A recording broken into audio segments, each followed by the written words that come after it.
Aujourd'hui, 20 novembre,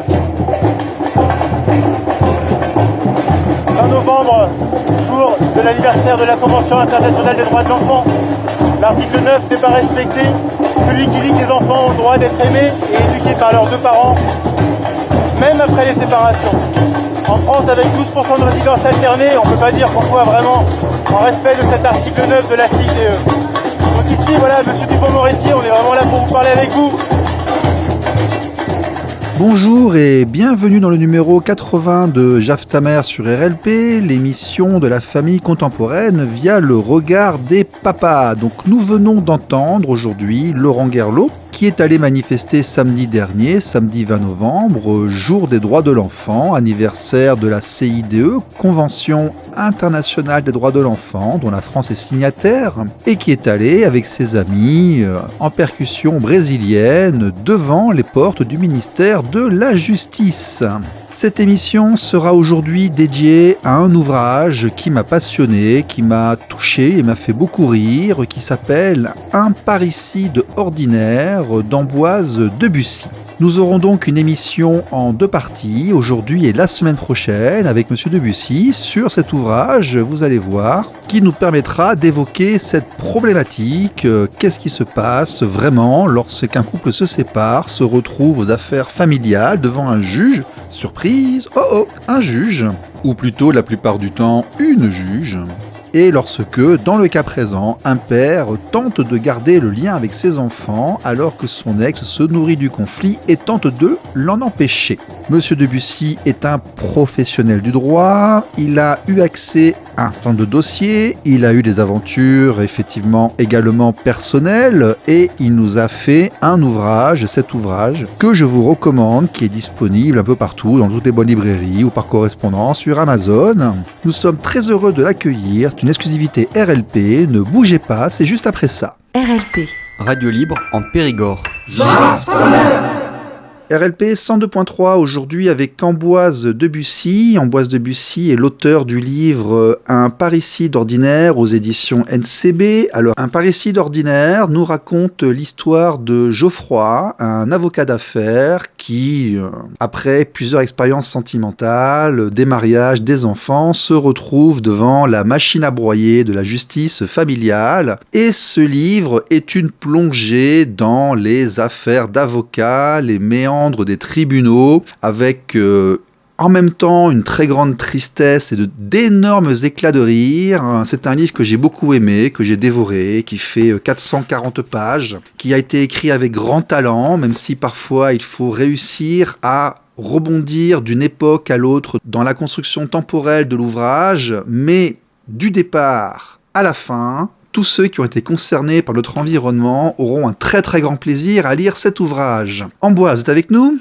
Je suis là, je vous remercie pour ces gentilles paroles. Oui, bien écoutez, merci beaucoup d'être revenu et merci beaucoup d'avoir commis cet ouvrage parce que je vous assure, il a bercé quand même plusieurs de mes heures et il y a des moments vraiment de gloire dont nous allons parler ensemble sans dévoiler effectivement trop l'intrigue et le dénouement, mais bon. Alors déjà, vous en tant qu'auteur, parlez-nous de ce livre, Un parricide ordinaire, pourquoi, qu'est-ce qu'il y a dedans, présentez votre ouvrage. Alors la chose est compliquée, c'est un travail de longue haleine qui m'a occupé plusieurs années au sortir effectivement d'une expérience personnelle devant la justice aux affaires familiales. Et j'ai voulu, après avoir pris un petit peu de recul, après avoir laissé s'écouler un petit peu de temps avec ce qui m'était arrivé, porter la voix de ses parents, pas forcément des pères, même si majoritairement ce sont souvent des pères, porter la voix de ses parents qui sont évincés du jour au lendemain de la vie de leurs enfants. Et comment est-ce qu'ils font, quels sont les moyens à leur disposition pour essayer de se battre, de rebondir, pour eux, pour préserver la relation qu'ils peuvent avoir avec leurs enfants, mais aussi pour leurs enfants, pour qu'ils ne soient pas privés de l'un de leurs deux parents suite à une décision de justice qu'ils vivent comme un drame. et vis-à-vis de laquelle il faut qu'ils composent, face à laquelle ils doivent se relever, avec laquelle ils doivent vivre, leurs enfants aussi, et comment faire quand effectivement, vous avez dit, on est pris dans une machine qui nous dépasse, quand on laisse s'échapper la maîtrise de notre vie quotidienne, de notre relation avec nos enfants, de l'éducation de ceux-ci. Comment on fait pour s'en relever? Comment on fait pour se battre pour eux? Et est-ce qu'on peut gagner dans cette machine, effectivement, qui a un pilote? C'est une vraie question, je n'en sais rien. Mais qui en tout cas a des trajectoires parfois un petit peu surprenantes. Donc vous êtes parti sur le personnage de Geoffroy. Écoutez, racontez-nous peut-être le premier quart du livre pour nous dire vraiment quelle est la trame initiale, et puis on laissera après aux auditeurs le plaisir de découvrir la suite, mais peut-être le début, la mise en place. Alors vous l'avez souligné, le premier quart c'est délicat parce que la construction de l'histoire se fait en deux temps. Ce sont deux histoires parallèles qui se racontent. C'est Geoffroy, le héros, ou plutôt l'anti-héros, parce qu'il n'est pas forcément très sympathique. Ça dépend des moments. Ça dépend des moments. Il se bat pour essayer de récupérer la résidence de ses enfants. Et puis on apprend un chapitre sur 2 ou un chapitre sur 3 comment il en est arrivé là, depuis son enfance jusqu'à cette vie d'adulte, cette vie de père qu'il essaye de vivre, mais face à laquelle il doit surmonter des obstacles assez redoutables pour la vivre pleinement. Donc la mise en scène, c'est la suivante. Effectivement, Geoffroy se bat pour la 3e ou la 4e fois devant le juge aux affaires familiales pour essayer de récupérer la résidence de ses enfants, dont il est privé depuis plusieurs années. Oui, il a même perdu l'autorité parentale. Il a perdu l'autorité parentale. Il ne les voit plus, ils sont à plusieurs centaines de kilomètres. Voilà, mais je crois que ce soit des situations... Il y a un gros travail de documentation en amont, donc qui fait que je crois que c'est une situation effectivement qui a été vécue par beaucoup. Qu'il soit père ou mère d'ailleurs. Ouais, on se fâche et l'un des deux parents s'en va loin en disant à l'autre « tu ne reverras plus jamais tes enfants ». Le contexte, en fait, c'est celui-là. Ouais. Le contexte est celui-là. Le contexte est celui effectivement d'une instrumentalisation des enfants par l'un des deux parents qui se relève mal de la séparation conjugale et qui va prendre les enfants comme des instruments de vengeance à l'égard de son ancien conjoint. Et là, l'ancien conjoint, eh bien lui, il doit se battre effectivement pour simplement essayer de sauvegarder la relation qu'il a avec ses enfants et pouvoir ne pas être évincé de la vie de ceux-ci. Donc c'est ce combat qu'il va mener dans ce premier quart du livre, qui se veut parfois un huis clos aussi, parce que c'est aussi c'était pour moi l'occasion de faire découvrir au lecteur comment se passe l'envers du décor, comment se passent les réflexions des juges, comment se déroulent des délibérés, qu'est-ce qui anime, comment réfléchissent les juges, comment est-ce qu'ils sont instrumentalisés parfois par des avocats, par des partis, par des pères, par des mères, et mieux faire découvrir au plus grand nombre les arcanes de ce système judiciaire dont on ne sort pas indemne effectivement quand on met le doigt dedans.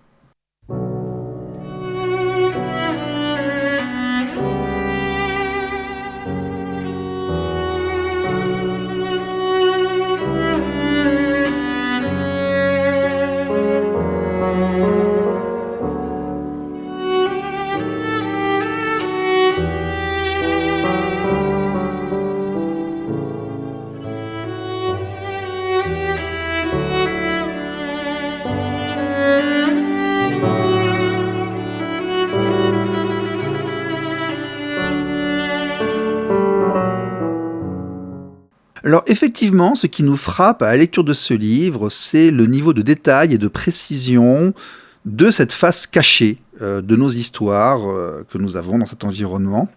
La façon dont les délibérés sont pris, avec une absence parfois de maîtrise du droit, un parti pris relativement flagrant, de l'idéologie, une certaine médiocrité, on va le dire. Ce sont quand même 3 pauvres personnes autour d'une table, et encore, vous êtes bien généreux, parce qu'à beaucoup d'endroits, il n'y en a pas 3 qui parlent entre eux, il n'y en a qu'une seule, avec une systématisation du type de résultats fournis. En l'occurrence, dans le cas présent, l'enfant est majoritairement confié à la mère. On se demande bien où est le droit ici, pourquoi il est dans un tribunal pour faire ce genre de choses. Et l'accentuation sur la statistique, le nombre de dossiers créés.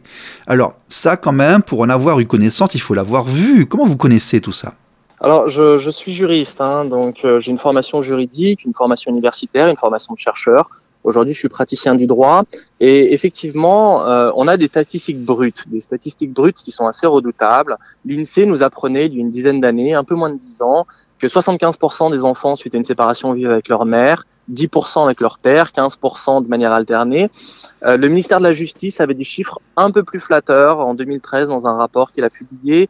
Il disait qu'en cas de désaccord, on avait 63% des enfants vivant avec leur mère, 25% chez leur père et 12% de manière alternée. Bon, moi j'ai 7 ou 8% sur le blog Alors, sospapa24.com. Je suis à 8% de garde au père dans les situations conflictuelles et cela comprend à la fois les enfants adolescents et les mères dysfonctionnantes. Donc on va généraliser un peu plus si vous voulez. Ils essaient de masquer la réalité, mais elle est beaucoup plus noire que ça. Alors j'ai voulu moi-même questionner la source. Donc j'ai réussi à me procurer, dans le cadre de la documentation pour réaliser l'ouvrage, les chiffres bruts de décisions rendues par un grand tribunal de province sur une période significative. J'ai demandé, j'ai obtenu, et je le remercie, l'intégralité des décisions rendues par les juges aux affaires familiales concernant la résidence des enfants sur plus d'un mois. Et alors du coup, j'ai pu faire mes propres statistiques. Et effectivement, elles sont en fait à mi-chemin. Je suis à environ 70% de résidence chez la mère, 15% chez le père et un petit peu moins de 20% de résidence alternée de manière assez récente. C'est des études qui sont assez rarement faites. En tout cas, j'en avais pas trouvé. C'est pour ça que je me suis fait ma propre étude parce que c'est toujours une chose d'étudier les résultats des autres, mais ça implique que l'on fasse effectivement totalement confiance à l'auteur de l'étude. Donc moi, voilà, j'ai contacté un tribunal qui a eu la gentillesse de me confier l'intégralité des décisions déjà sur une période significative. J'en ai fait d'ailleurs un article un peu plus de sociologie, différent du roman. Mais voilà, mes chiffres sont les suivants. On est plus sur du 68, 70, 15, 15% pour les pères et une petite vingtaine de pourcents de résidence alternée. Oui, de manière globale. De manière globale. Voilà. De manière globale. Après, moi, j'ai l'étude, si vous voulez, qui date janvier 2015, Infostat Justice 132. Les décisions des juges concernant les enfants de parents séparés ont fortement évolué dans les années 2000. Et eux, ils ont un immense avantage par rapport aux autres. C'est qu'ils séparent les situations où il y a accord et celles où il y a contentieux. Et lorsqu'il y a contentieux, ils font les statistiques alternées chez le père, chez la mère, autres, c'est le placement, je suppose. Et dans les cas de contentieux, chez le père, on est à 8. D'accord. Alors, dans les cas de désaccord. C'est assez intéressant parce que moi-même, quand j'ai eu accès au jugement, il y a une statistique qu'il faudrait quand même souligner, c'est que c'est très difficile de savoir quand est-ce qu'il y a accord ou quand est-ce qu'il y a désaccord quand on lit simplement la décision de justice. Ouais. Parce que quand celle-ci n'est pas motivée en amont, on ne sait pas ce que demandait X, on ne sait pas ce que demandait Y. Donc après, nous la catégoriser dans les cas d'accord ou dans les cas de désaccord, c'est quand même extrêmement délicat, vu qu'on ne sait pas ce que demandaient les parents au départ. Donc il y a quand même toute une zone noire en plus qui sort des statistiques, dans lesquelles très souvent d'ailleurs la résidence de l'enfant est confiée chez la mère, qu'on classe plutôt dans des cases d'accord parce qu'on n'est pas certain qu'il y a un désaccord, mais qui fausse effectivement un petit peu les statistiques parce que à la lecture des décisions de justice, quand celles-ci ne motivent pas sur les demandes respectives de chacun des parents, très difficile de savoir s'ils étaient en conflit sur la résidence de l'enfant ou pas. Et ça fausse un petit peu les statistiques. Mais au-delà des statistiques globales, ce à quoi je me suis intéressé aussi quand j'ai étudié toutes ces décisions de justice, c'est comment est-ce qu'elles sont motivées. Quels sont les arguments avancés dans les décisions de justice, dans les jugements, pour justifier une résidence chez le père ou chez la mère?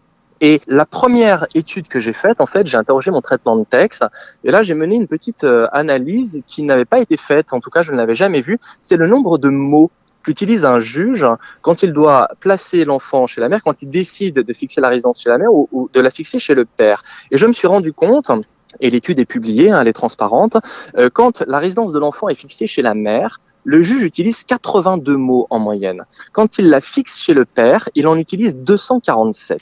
Il se justifie C'est-à-dire beaucoup. Il doit se justifier 3 fois plus quand il prend la décision de fixer la résidence de l'enfant chez le père plutôt que chez la mère. Ce qui interroge quand même beaucoup sur les magistrats étant, de mon point de vue, de bonne foi quand ils prennent ce genre de décision, mais sur les partis pris idéologiques ou plutôt la culture, la pensée structuraliste qui aurait été la leur, aurait dit Lévi-Strauss, qui les conditionne à penser d'une certaine manière, qu'ils en soient conscients ou non, et qui les conduisent, quand ils doivent fixer la résidence d'un enfant chez la mère, à se justifier en 82 mots, ça suffit, alors que quand c'est chez le père, il faut motiver 3 fois plus. Ça, c'est assez intéressant. C'est une statistique que je mets en avant dans l'article que j'avais écrit. Mais il y a d'autres éléments qui ressortent de la motivation qui sont extrêmement intéressants. vous avez un vocabulaire utilisé par les décisions de justice qui peut être parfois assez symptomatique. On a parfois des expressions, ils demandent même la résidence des enfants. Il ose, mon Quand on Dieu. souligne, Oui. quand ils soulignent, voilà. Ou alors l'utilisation des expertises qui sont faites. Parfois, un magistrat veut être éclairé sur le contexte dans lequel évoluent les enfants. Des expertises sont diligentées, soit faites par des assistantes sociales, assistants sociaux, ou par des experts psychologues ou psychiatres. Et l'utilisation qui en est faite laisse parfois un petit peu rêveur, puisque moi, sur la période que j'avais étudiée, j'avais eu 3 expertises seulement sur 220 décisions. Quand elle avait été défavorable au père, la résidence avait été fixée chez la mère et ça se comprenait tout à fait. Les 2 fois où l'expertise a été défavorable à la mère et en des termes vraiment très explicites, pour autant, le magistrat a maintenu la résidence de l'enfant chez la mère en écartant l'expertise. Ce qui fait que cette utilisation de l'expertise laisse aussi un petit peu sur sa faim. On ne comprend pas à quoi elle sert quand elle est écartée. Le fameux argument du déménagement aussi, je me suis intéressé à cet argument dans l'analyse des décisions de justice que j'ai faites. Le déménagement, c'est assez curieux. Sur les 220 hypothèses de désaccord que j'ai identifiées, sur les 220 hypothèses de résidence d'enfants que j'ai analysées, et sur la 50aine où il y avait un désaccord dont j'étais absolument certain, j'avais un petit peu moins de 10 déménagements de l'un des 2 parents.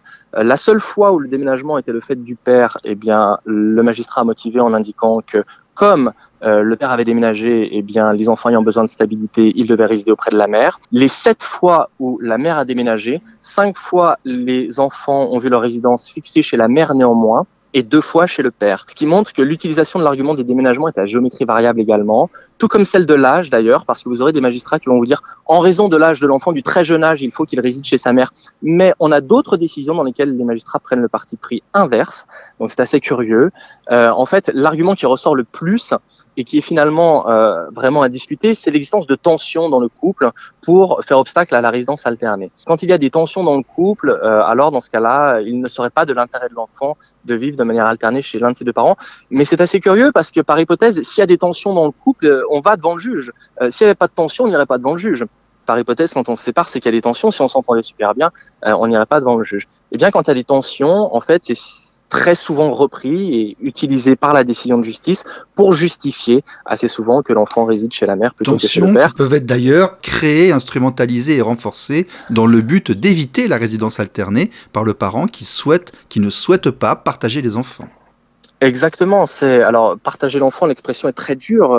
Vous l'utilisez, vous avez raison, mais oui, mes auditeurs le connaissent, si vous voulez. Ils savent. On a parlé ici avec Gérard Poussin, qui était expert à la Cour d'appel de Grenoble, le fondateur des points rencontres médiatisés. Nous avons parlé de Dominique Mas, qui est experte aussi à Saint-Denis-la-Réunion. Nous savons que les expertises sont de qualité très moyenne et très médiocre, en raison notamment de la faible rémunération des experts. On est parfois à 70 ou 150 € l'expertise, ce qui a entraîné des scandales à Saint-Denis de copier-coller sur multiples jugements où seul le numéro de référence changeait d'une expertise à l'autre. Donc on sait cette chose-là. On sait aussi que, parce que vous venez de résumer, qu'en fait, la justice des affaires familiales, quand on y est confronté, quand on s'entend mal entre parents et qu'on y va, est une gigantesque machine à créer une famille monoparentale et un père qui dépense énormément de ressources pour essayer non pas d'être éduquant, de garder le lien avec ses enfants.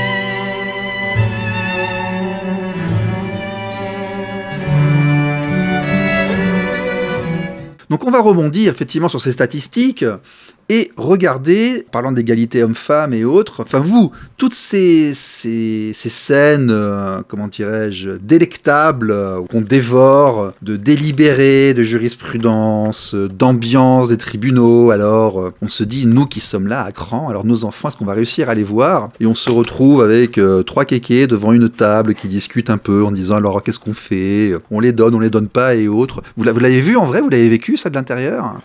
Alors non, parce qu'il faudrait pouvoir être une petite souris qui rentre dans la salle de délibéré. Oui. Néanmoins, je connais assez bien l'institution Il judiciaire. y a des choses qui ne s'inventent pas. Vous avez écrit des choses qui ne s'inventent pas.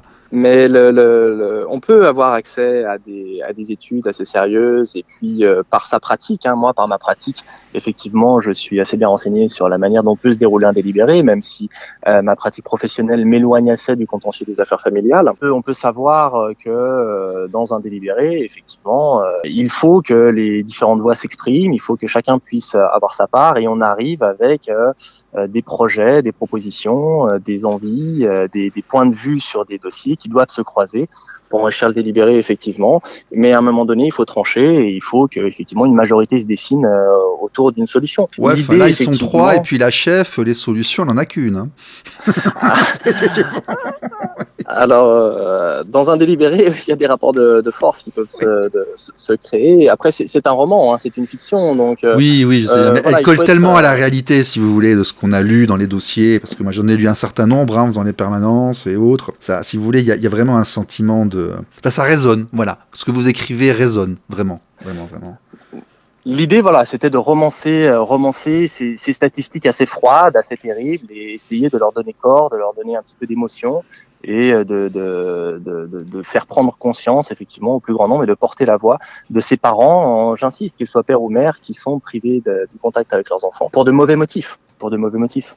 Alors, j'ai aussi été impressionné par la maîtrise que vous aviez des vicissitudes et des méchancetés, des truanderies, des mensonges organisés et gérés par les avocats. La manière que l'on peut avoir de salir, d'instrumentaliser la justice, de non respecter le contradictoire, de livrer les éléments devant la porte, d'organiser, en fait, d'influencer, mais dans une absence totale de moralité. Cela pose des questions quand même. Un avocat a-t-il le droit de mentir ? Enfin, moi je connais un peu la réponse, j'en ai lu tellement, mais... Alors déjà, comment est-ce que vous avez pu décrire ces choses-là, parce que forcément ça veut dire que vous aussi vous avez lu beaucoup de jugements, vous avez suivi beaucoup d'affaires, et en tant que praticien et professionnel du droit, comment avez-vous pu identifier cette manière de faire des avocats, et peut-on accepter qu'en France, au XXIe siècle, nous ayons des avocats qui se comportent d'une telle manière, avec des mensonges et des comportements immoraux? Comment peut-on accepter ça? Et déjà, vous, comment l'avez-vous identifié? Et deuxièmement, est-ce normal? Alors, il s'agit, encore une fois, d'une œuvre un petit peu romanesque. Et effectivement, on a tous rencontré un jour un professionnel, quelle que soit la profession, qui est bon, et un autre qui est moins bon. Un qui a plus ou moins de moralité. Il est interdit dans le code de déontologie des avocats le mensonge devant le juge, et la plupart des avocats que j'ai pu rencontrer dans ma trique professionnelle sont extrêmement probes, honnêtes. Après, vous pourrez jamais empêcher dans une profession d'en avoir certains qui respectent davantage le code de déontologie que d'autres. D'ailleurs, dans le roman, 2 avocats s'affrontent, enfin plusieurs donnent vie au roman, 2 avocats essentiellement s'affrontent. L'un est tout à fait probe, honnête et défend sa cause avec beaucoup de passion.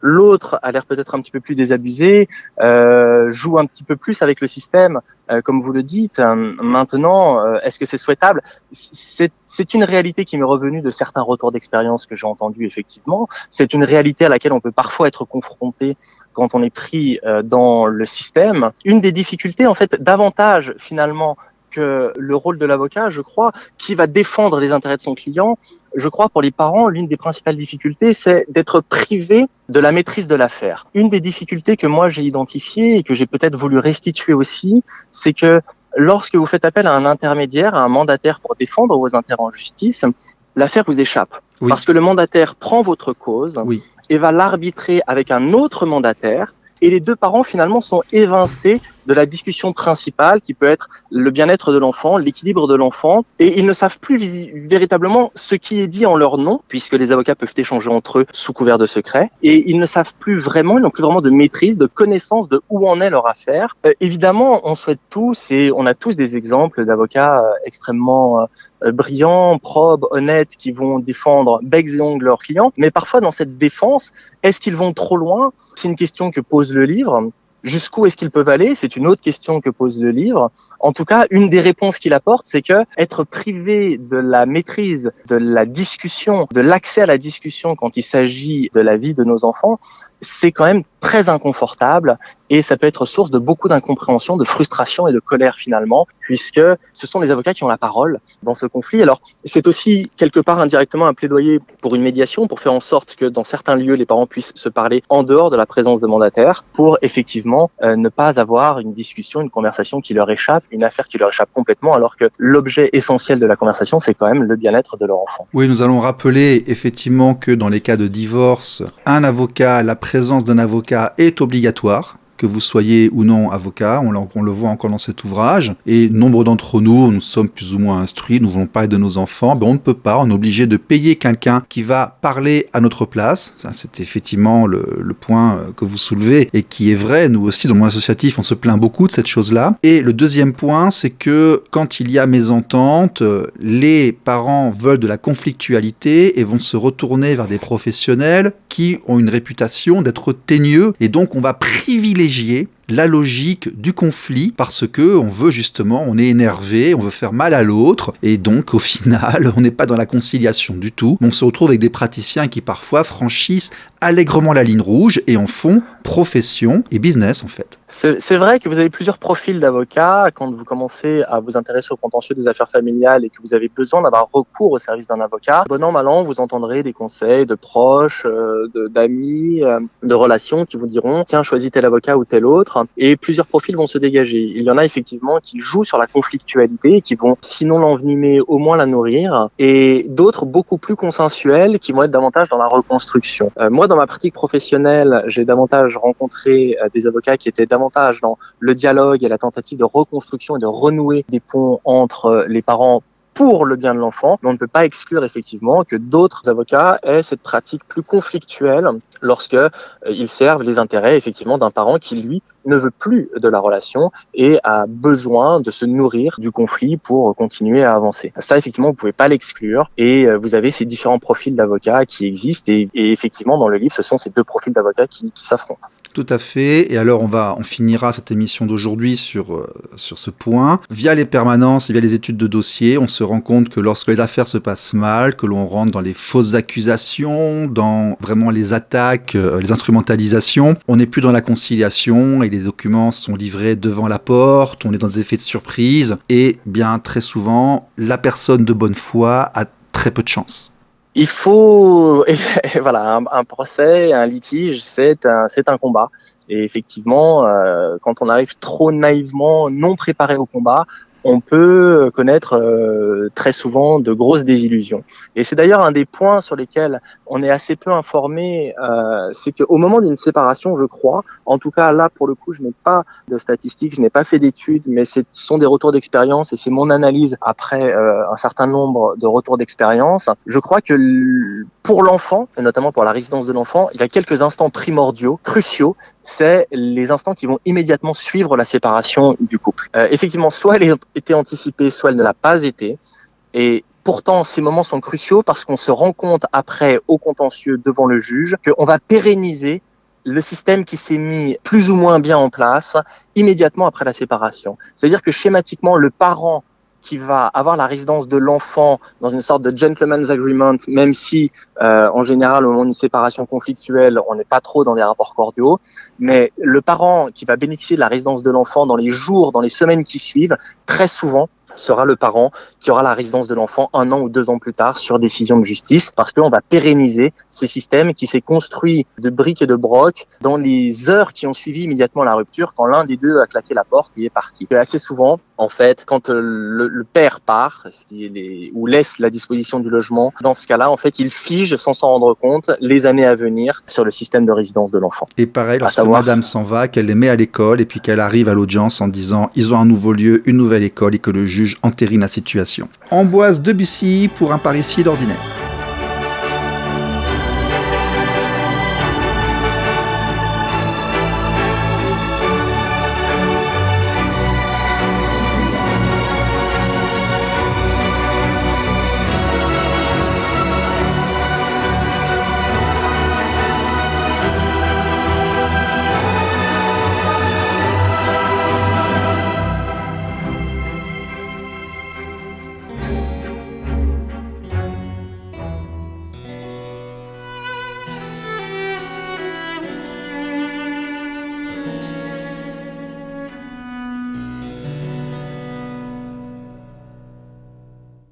RLP.